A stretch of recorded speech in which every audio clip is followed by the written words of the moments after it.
Hello दोस्तों, ये है कक्षा 10वीं एनसीईआरटी के विज्ञान का जो टॉपिक है 10 नंबर टॉपिक मानव नेत्र तथा रंग बिरंगा संसार। तो आइए देखते हैं। मानव नेत्र एक कैमरे की भांति है। इसका जो लेंस निकाय एक प्रकाश सुग्राही पर्दे जिसे रेटिना या दृष्टिपटल कहते हैं, इस पर प्रतिबिंब बनाता है। इसका जो लेंस निकाय है ये इस पर दृष्टिपटल पर अपना प्रतिबिंब बनाता है। जो दृष्टिपटल है इसको रेटिना भी कहते हैं। दृष्टिपटल के सामने वाला जो कुछ भाग है वो उभरा हुआ होता है, जिसे हम स्वच्छमंडल या कॉर्निया भी कहते हैं। नेत्रदान में जो ये स्वच्छमंडल है कॉर्निया का ही दान किया जाता है। आँख में जो प्रकाश है वो इसी कॉर्निया या स्वच्छमंडल के द्वारा प्रवेश करता है। हमारी आँख में जो प्रकाश है वो कॉर्निया के द्वारा ही प्रवेश करता है। कॉर्निया के पीछे अपारदर्शी जो झिल्ली है उसे आइरिस या परितारिका कहते हैं। आइरिस जो है ये कॉर्निया के पीछे होती है। कॉर्निया स्वच्छमंडल के पीछे परितारिका जो ये होती है इसको परितारिका या आइरिस कहते हैं। परितारिका जो है ये गहरा पेशीय डायफ्राम होता है जो पुतली के साइज को नियंत्रित करता है। तो पुतली कहाँ पर जो है, ये जो पुतली है इसके साइज को नियंत्रित करता है परितारिका, जिसे आइरिस भी कहते हैं। तो परितारिका गहरा पेशी डायफ्राम होता है जो पुतली के साइज को नियंत्रित करता है। पुतली जो है ये नेत्र में प्रवेश करने वाले प्रकाश की मात्रा को नियंत्रित करती है। तो पुतली क्या करती है, आँख में प्रवेश करने वाले प्रकाश की मात्रा को नियंत्रित करती है कि कितना प्रकाश आँख में लेना चाहिए, कितना नहीं। अब देखते हैं, पुतली के पीछे नेत्र लेंस होता है जिसे हम क्रिस्टलीय लेंस कहते हैं। अभिनेत्र जो लेंस है वो रेटिना पर किसी वस्तु का उल्टा तथा वास्तविक प्रतिबिंब बनाता है। ये जो क्रिस्टलीय जो लेंस है वो ये दृष्टिपटल या रेटिना पर किसी भी वस्तु का उल्टा और वास्तविक प्रतिबिंब बनाता है। कॉर्निया और आँख के लेंस के बीच एक द्रव को जलीय द्रव या नेत्रोद कहते हैं। ये जो यहाँ पर जो द्रव भरा रहता है कॉर्निया और आँख के लेंस के बीच में जो द्रव होता है उसे जलीय द्रव या नेत्रोद कहते हैं। जो नेत्रोद होता है जलीय द्रव, इसका जो अपवर्तनांक है वो 1.336 होता है। आँख के लेंस के पीछे काचाव द्रव भरा होता है। जो काचाव जो द्रव्य है वो इसमें भरा होता है, ये काचाव द्रव्य है, जिसका जो अपवर्तनांक भी जो काचाव द्रव्य है इसका अपवर्तनांक भी 1.336 होता है। तो नेत्रोद और काचाव द्रव्य का जो अपवर्तनांक है वो 1.336 होता है। जिस स्थान पर प्रकाश का कोई प्रभाव नहीं पड़ता है इस स्थान को अंध बिंदु कहते हैं। तो अंध बिंदु जो है ये जो यहाँ पर दिखाई दे रहा है ये अंध बिंदु है। जिस स्थान पर प्रकाश का कोई प्रभाव नहीं पड़ता है उस स्थान को अंध बिंदु कहते हैं। प्रकाश की यहाँ पर अंध बिंदु जो होता है उस पर जो प्रकाश की सुग्राह्यता है वो शून्य होती है। अब रेटिना जो दृष्टिपटल जो होता है इसके बीचों बीच एक पीला भाग होता है जहाँ पर बना जो प्रतिबिंब है वो सबसे अधिक स्पष्ट दिखाई देता है, इसे पीत बिंदु कहते हैं। तो पीत बिंदु जो है ये जो यहाँ पर दिख रहा है ये पीत बिंदु है। रेटिना के बीचों बीच में एक पीला भाग होता है जहाँ बना जो प्रतिबिंब है वो सबसे अधिक स्पष्ट दिखता है, इसे पीत बिंदु कहते हैं। अब है नेत्र की समंजन क्षमता। अभिनेत्र लेंस की वह क्षमता जिसके कारण वह अपनी फोकस जो दूरी है उसको समायोजित कर लेता है, समंजन क्षमता कहलाती है। अभिनेत्र जो लेंस है इसको ही क्रिस्टलीय जो लेंस है उसको अभिनेत्र लेंस कहते हैं। यह रेशेदार जेलीवत पदार्थ का बना होता है। अभिनेत्र लेंस जो है क्रिस्टलीय लेंस यह जेलीवत पदार्थ का बना होता है, रेशेदार जेलीवत पदार्थ का। अभिनेत्र लेंस की वक्रता में परिवर्तन होने पर इसकी फोकस दूरी भी परिवर्तित हो जाती है। अभिनेत्र जो लेंस है क्रिस्टलीय लेंस ये इसकी वक्रता में परिवर्तित हो जाता है तो इसकी फोकस दूरी भी परिवर्तित हो जाती है।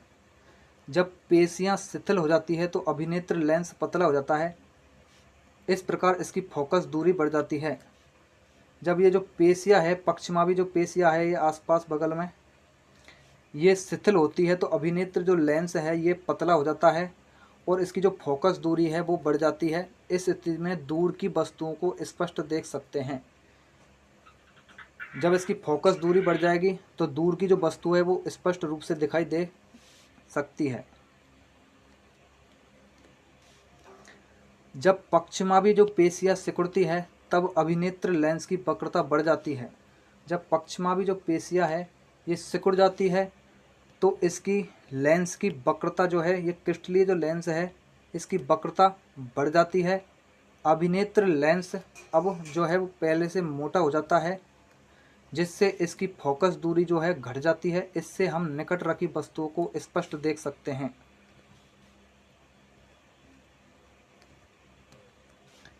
तो देखते हैं, ये जो है अभिनेत्र लेंस मोटा हो जाता है और इसकी जो फोकस दूरी है वो कम हो जाती है। इससे हम निकट रखी जो वस्तुएं हैं उन्हें देख सकते हैं। कब? जब पक्षमावी पेशियां सिकुड़ती है, और जब पक्षमावी पेशियां फैलती है तो दूर की वस्तु स्पष्ट देख सकते हैं, और जब पक्षमावी पेशियां जो है सिकुड़ती है तो निकट रखी वस्तुओं को हम स्पष्ट रूप से देख सकते हैं।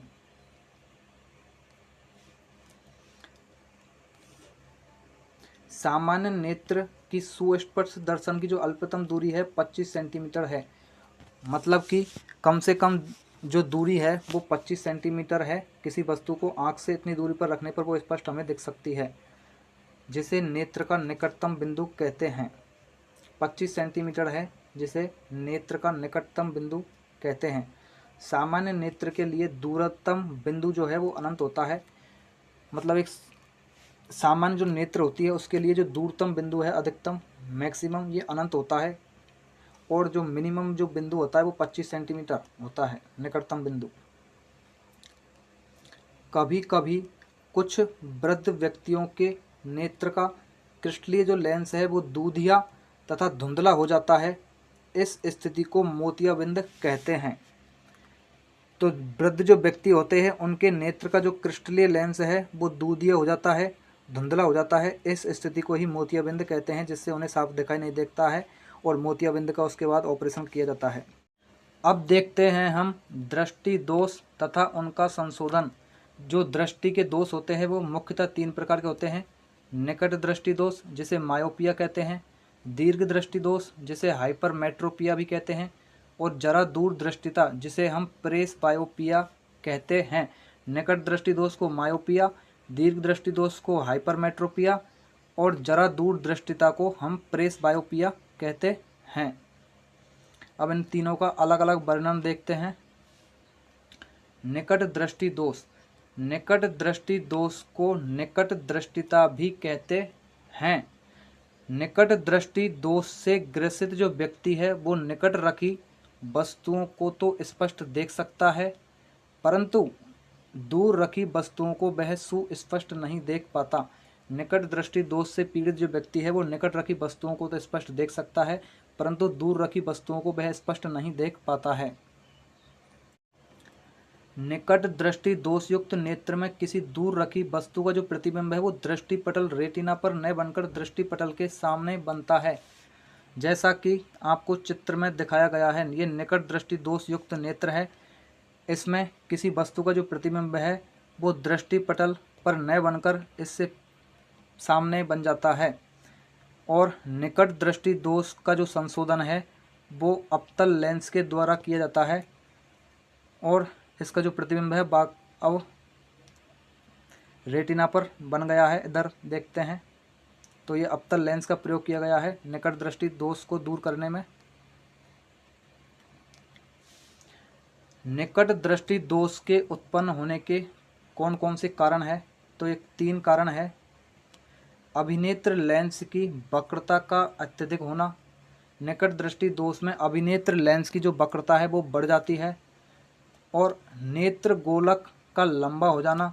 जो नेत्र गोलक है वो लंबा हो जाता है, और निकट दृष्टि दोष में लेंस की जो फोकस दूरी है वो कम हो जाती है, लेंस की क्षमता बढ़ जाती है, जिससे कि लेंस की क्षमता बढ़ जाती है। तो ये निकट दृष्टि दोष के उत्पन्न होने के 3 कारण है।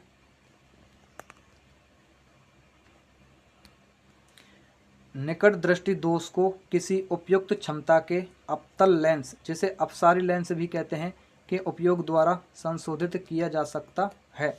तो निकट दृष्टि जो दोष है उसको अवतल लेंस के द्वारा संशोधित किया जा सकता है।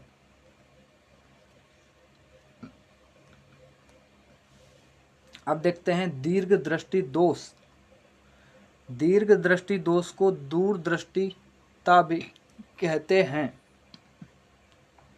दीर्घ दृष्टि दोष युक्त कोई व्यक्ति दूर की वस्तुओं को तो स्पष्ट देख सकता है, परंतु निकट रखी वस्तुओं को सुस्पष्ट नहीं देख पाता है।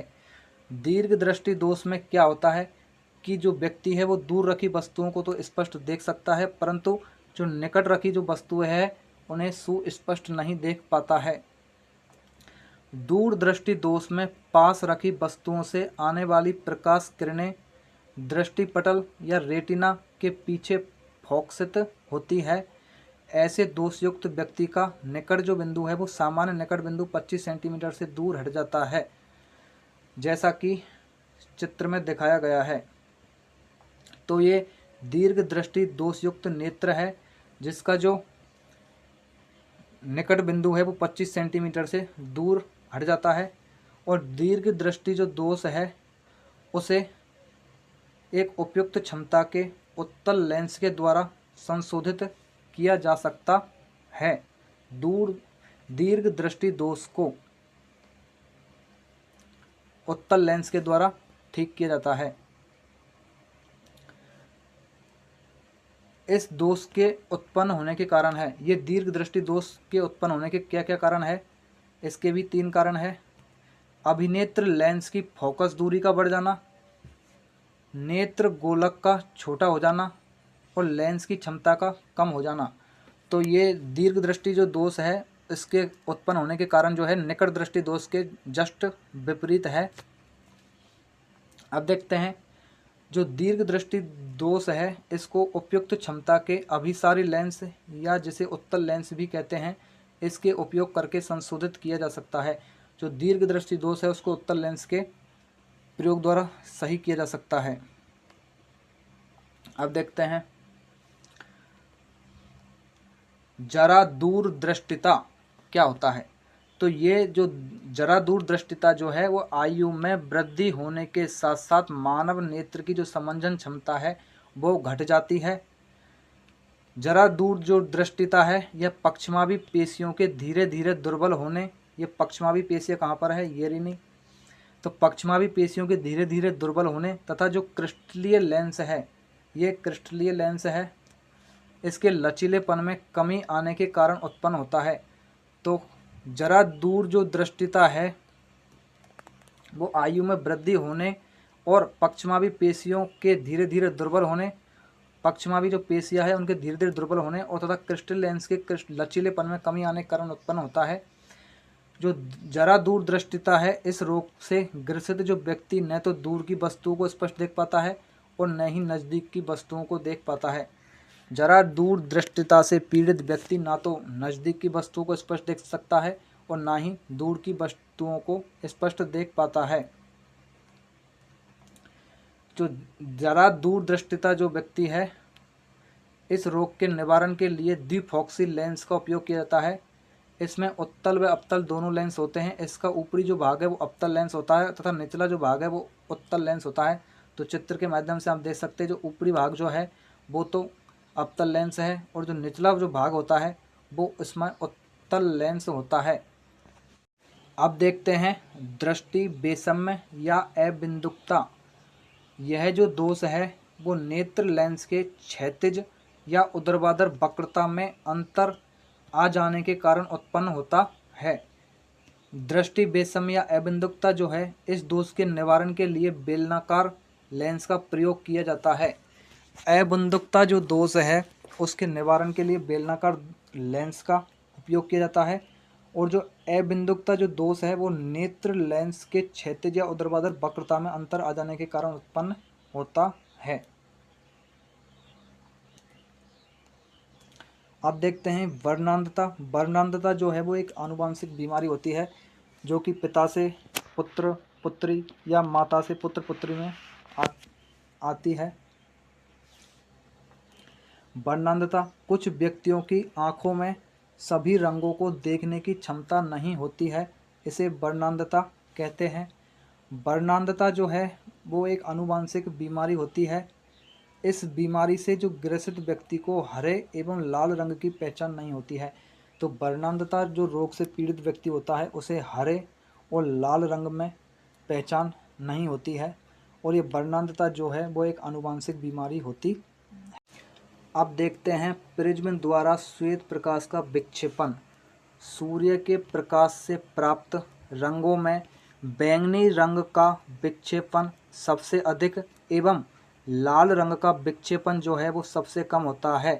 लाल रंग का विक्षेपण जो है वो सबसे कम होने के कारण ही सभी खतरे के जो निशान है वो लाल कलर के ही बनाए जाते हैं, क्योंकि लाल रंग की जो तरंग दैर्घ्य रहती है वो लैम्डा वो सबसे अधिक होती है और बैंगनी रंग की तरंग दैर्घ्य सबसे कम होती है। इसी कारण बैंगनी रंग का जो विक्षेपण है वो सबसे अधिक होता है और लाल रंग का विक्षेपण सबसे कम होता है। विभिन्न रंगों का नीचे से ऊपर की ओर जो क्रम है वो ये इस प्रकार होता है। ये बी से लेकर के और ये आर की ओर जो क्रम है वो ये इस प्रकार होता है, जिसे विबग्योर के द्वारा याद किया जा सकता है। यह है बैंगनी, नीला, जामुनी, आसमानी, हरा, पीला, नारंगी तथा ये लाल कलर। इस प्रकार ये क्रम होता है विबग्योर में जो श्वेत प्रकाश का विक्षेपण होता है उसमें।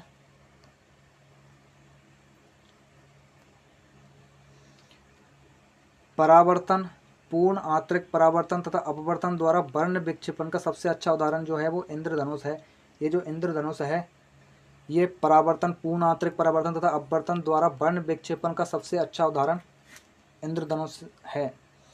इंद्रधनुष जो है वो प्राकृतिक स्पेक्ट्रम का उदाहरण है। तो प्राकृतिक स्पेक्ट्रम का जो उदाहरण है वो ये इंद्रधनुष है। इंद्रधनुष जो है वो सदैव सूर्य की विपरीत दिशा में बनता है। इंद्रधनुष सदैव सूर्य की विपरीत दिशा में बनता है। इंद्रधनुष वायुमंडल में उपस्थित जल की सूक्ष्म बूंदों द्वारा सूर्य के प्रकाश के परिक्षेपण के कारण बनता है। तो इंद्रधनुष जो है वो वायुमंडल में उपस्थित जल की सूक्ष्म बूंदों, जिसे जलवाष्प भी कहते हैं, उनके द्वारा सूर्य के प्रकाश के परिक्षेपण के कारण प्राप्त होता है। अब देखते हैं हम वायुमंडलीय अपवर्तन के कारण कौन कौन सी घटनाएं होती है। तो तारों का टिमटिमाना। तारों के प्रकाश के वायुमंडलीय अपवर्तन के कारण ही तारे टिमटिमाते प्रतीत होते हैं। तो वायुमंडलीय अपवर्तन के कारण ही जो तारे जो है वो हमें टिमटिमाते प्रतीत होते हैं। दूसरा है अग्रिम सूर्योदय व विलंबित सूर्योदय। वायुमंडलीय अपवर्तन के कारण सूर्य हमें वास्तविक सूर्योदय से लगभग 2 मिनट पूर्व तथा वास्तविक सूर्यास्त के लगभग 2 मिनट पश्चात तक दिखाई देता है। सूर्य जो है वो 2 मिनट पहले ही अस्त हो जाता है और हमें ऐसा लगता है कि अभी सूर्य जो है अस्त नहीं हुआ है। ये केवल 2 मिनट तक ही ऐसा प्रतीत होता है, जो कि वायुमंडलीय अपवर्तन के कारण ऐसा प्रतीत हमें होता है। इसी परिघटना के कारण सूर्योदय तथा सूर्यास्त के समय सूर्य की जो चक्रिका है वो चपटी प्रतीत होती है। ये वायुमंडलीय अपवर्तन के कारण ही सूर्य की जो चक्रिका है वो चपटी प्रतीत होती है। अब देखते हैं प्रकाश का प्रकीर्णन। प्रकाश के प्रकीर्णन के कारण निम्न घटनाएं होती है। तो प्रकाश के प्रकीर्णन के कारण कौन कौन सी घटनाएं होती है। प्रकाश के प्रकीर्णन के कारण आकाश का जो रंग है वो नीला प्रतीत होता है। वैसे आकाश का जो रंग है वो काला होता है। गहरे समुद्र में जल का जो रंग दिखता है, टिंडल प्रभाव जो है वो प्रकीर्णन के कारण ही होता है। सूर्योदय तथा सूर्यास्त के समय सूर्य का गहरे लाल रंग में दिखना, ये जो है वो प्रकाश के प्रकीर्णन के कारण होने वाली घटना है। आकाश का रंग नीला प्रतीत होना, गहरे समुद्र के जल का रंग, टिंडल प्रभाव, सूर्योदय तथा सूर्यास्त के समय सूर्य का गहरे लाल रंग में दिखना, ये सभी प्रकाश के प्रकीर्णन की घटनाएं हैं। और देखते हैं प्रकीर्णित प्रकाश का वर्ण प्रकीर्णन करने वाले कणों के साइज पर निर्भर करता है। प्रकीर्णित जो प्रकाश है उसका जो वर्ण है वो प्रकीर्णित करने वाले कणों के साइज पर निर्भर करता है। अत्यंत सूक्ष्म जो कण है वो मुख्य रूप से नीले प्रकाश को प्रकीर्णन करते हैं। अत्यंत सूक्ष्म कण मुख्य रूप से नीले प्रकाश को प्रकीर्णित करते हैं, जबकि बड़े साइज के जो कण हैं वो अत्यधिक तरंगदैर्घ्य के प्रकाश को प्रकीर्णित करते हैं। तो सबसे ज़्यादा तरंगदैर्घ्य किसकी होती है? लाल रंग की। यदि प्रकीर्णन करने वाले कणों का जो साइज है वो बहुत अधिक है तो प्रकीर्णित प्रकाश श्वेत भी प्रतीत हो सकता है। यदि प्रकीर्णन करने वाले कणों का जो साइज है वो बहुत अधिक है तो प्रकीर्णित प्रकाश श्वेत भी प्रतीत हो सकता है। यदि पृथ्वी पर वायुमंडल न होता तो कोई प्रकीर्णन न हो पाता, तब आकाश काला प्रतीत होता। खतरे के संकेत का प्रकाश जो है वो लाल रंग का होता है। लाल रंग कोहरे या धुएं से सबसे कम प्रकीर्णित होता है। इसी कारण जो खतरे का जो निशान है वो लाल रंग का बनाया जाता है, क्योंकि लाल रंग का जो प्रकीर्णन है वो सबसे कम होता है।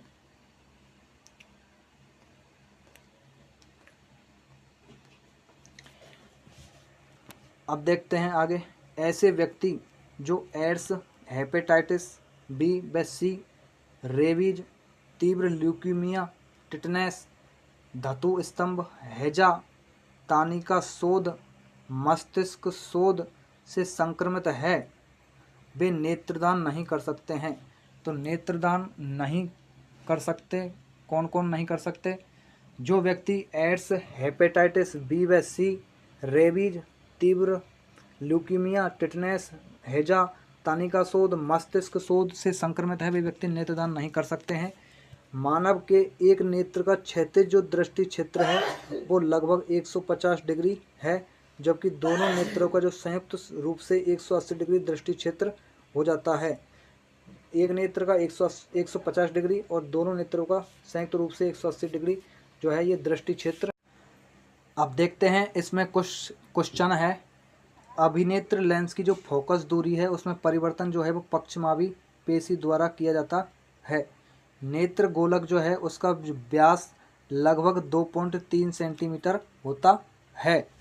लाल प्रकाश सबसे कम कोण पर झुकता है और परितारिका जो है वो कॉर्निया के पीछे स्थित होती है। दोपहर के समय सूर्य जो है वो सफ़ेद दिखाई देता है, क्योंकि दोपहर के समय जो प्रकाश है वो सबसे कम प्रकीर्णित होता है। जब नेत्र में प्रकाश किरणें प्रवेश करती है तब अधिक प्रकाश जो है वो कॉर्निया के बाहरी तल से अपवर्तित होता है। आँख हरे रंग के प्रकाश को सबसे अधिक सुग्राही होती है। आँख जो है वो हरे रंग के प्रकाश के लिए सबसे अधिक सुग्राही होती है। मानव नेत्र में उपस्थित लेंस जो है वो उत्तल लेंस होता है। मानव आँख में जो उपस्थित जो लेंस होता है वो उत्तल लेंस होता है। प्रकाश के विक्षेपण से प्राप्त 7 रंगों के जो समूह है उसको स्पेक्ट्रम कहते हैं। नेत्र लेंस निकट की वस्तु देखने पर पतला हो जाता है। नेत्र का जो लेंस होता है वो निकट की जो वस्तुएं हैं उन्हें देखने पर पतला हो जाता है और दूर की वस्तुओं को देखने से उसकी जो लंबाई में वृद्धि हो जाती है। चलचित्र में मानव नेत्र के दृष्टि निर्बंधता के गुण का प्रयोग किया जाता है। जो चलचित्र होते हैं उनमें मानव नेत्र के दृष्टि जो निर्बंधता होती है उस गुण का उसमें प्रयोग किया जाता है चलचित्र में। कम प्रकाश में जो पुतली फैल जाती है और अधिक प्रकाश में पुतली जो है वो सिकुड़ जाती है। अब देखते हैं लास्ट पेज। शहद की मधुमक्खियाँ पराबैंगनी किरणों की उपस्थिति में भी देख सकती है। शहद की जो मधुमक्खी होती है वो पराबैंगनी जो किरणें हैं उनकी उपस्थिति में भी स्पष्ट रूप से देख सकती है। सर्वप्रथम सूर्य का स्पेक्ट्रम प्राप्त करने के लिए कांच के प्रिज्म का उपयोग आइजक न्यूटन ने किया। तो आइजक जो न्यूटन था उसने सर्वप्रथम सूर्य के स्पेक्ट्रम प्राप्त करने के लिए कांच के प्रिज्म का उपयोग किया। जिस स्थान पर प्रकाश की सुग्राहित शून्य होती है उसे अंध बिंदु कहते हैं। इसे हम पहले भी देख चुके हैं। Thank you watching this video. Subscribe करें, वीडियो पसंद आई हो तो, एंड लाइक करें। Thank you.